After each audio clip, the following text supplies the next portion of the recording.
जय श्री कृष्ण दोस्तों। अक्सर ऐसा होता है कि हम दान अपनी भावनाओं में बह के किसी को भी दे देते हैं, पर दान सुपात्रों को ही देना चाहिए। कुपात्रों को देने से आपके पाप बढ़ जाते हैं तथा उसके विपरीत परिणाम भी आपको मिलते हैं।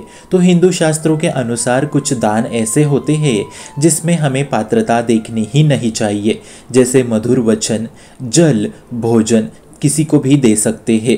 लेकिन जैसे कोई सर्दी का समय है और ठंडी से कांप रहा है तो उन्हें वस्त्र दे दीजिए। परंतु जब धन, अर्थ, पैसे देने की बात आती है तब उस दान में आपको विचार करने की आवश्यकता होती है। यदि कोई भिखारी आपके पैसे से शराब पीता है, नशीली पदार्थों का सेवन करता है, तो ऐसी स्थिति में आप पुण्य नहीं बल्कि खुद का और उसका पाप बढ़ा रहे होते हैं।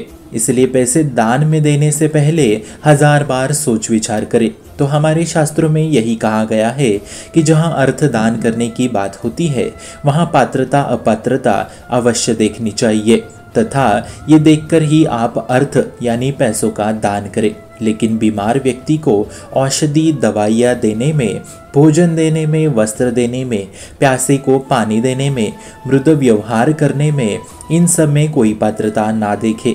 इन सब का आप दान दे सकते हैं, वो चाहे जितना भी नीच बुरा व्यक्ति क्यों ना हो।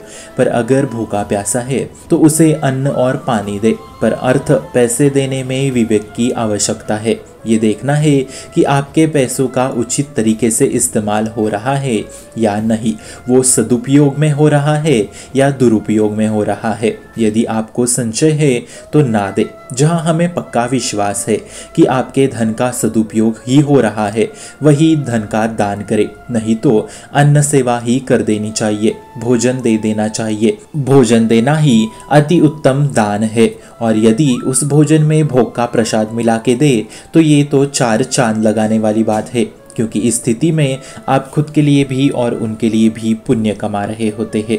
लेकिन जहाँ अर्थ का शास्त्र विरुद्ध प्रयोग होगा वहाँ अर्थ बिल्कुल भी ना दे। तो कुछ इस प्रकार से आपको दान देते समय सोच विचार करना चाहिए शास्त्रों के अनुसार। भक्ति का प्रसार करने हेतु इस चैनल को अपने मित्र और परिवार संग शेयर जरूर करें और भक्ति दृढ़ करने हेतु इस चैनल को सब्सक्राइब करना ना भूले। राधे राधे।